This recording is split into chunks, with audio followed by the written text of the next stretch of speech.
வறுமை பற்றியும் பஞ்சம் பற்றியும் வண்ண நிலவன் அவர்கள் எழுதியிருக்கிறத படிக்கும் பொழுது மனதை ஏதோ செய்கிற மாதிரி இருக்கும். மிருகம் அப்படிங்கிற ஒரு சிறுகதை. ஒரு பஞ்சம் பிழைக்கிறதுக்காக ஊரில் எல்லாருமே போயிட்டாங்க. யாருமே இல்லாமல் வெறும் ஊர் மட்டும்தான் இருக்குது. ஒரே ஒரு மனிதர் மட்டும் இருக்கிறாரு. அவர் சாப்பிட்டு பல நாள் ஆச்சு, குளிச்சு பல நாள் ஆகுது.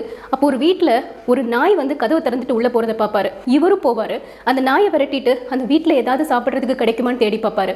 ஒரே ஒரு பாட்டிலில் கொஞ்சோண்டு கருப்பு கட்டி தூள் மட்டும் இருக்கும். இதை வச்சு 4 நாள் காஃபி போட்டு குடிக்கலாம் அப்படின்னு நினச்சிக்கிட்டு இருக்கும்போது திரும்பவும் அந்த நாய் வந்து ரொம்ப கஷ்டப்பட்டு அதோட தலையை வச்சு கதவை திறக்கிறதுக்காக முயற்சி பண்ணிகிட்டே இருக்கும். கோபமா அந்த கதவை வந்து அப்படியே நாயோட கழுத்தோட சேர்த்து வச்சு அடைச்சிருவாரு. கழுத்துல இருந்து ரத்தம் சொட்ட சொட்ட நாய் பயங்கரமான ஒரு ஓலம் போட்டுட்டு அங்கிருந்து ஓடி போகும். அப்போ அந்த பசிங்கிறது ஒரு மனிதனை எப்படி மிருகமா மாத்துது. அவர்கிட்ட இருந்த மனிதத்தன்மையே போய் அந்த நாயை கொலை செஞ்சிடலாமான்னு நினைச்சு ஒரு மிருகத்தன்மோட அவர் செயல்படுறாரு இல்லையா.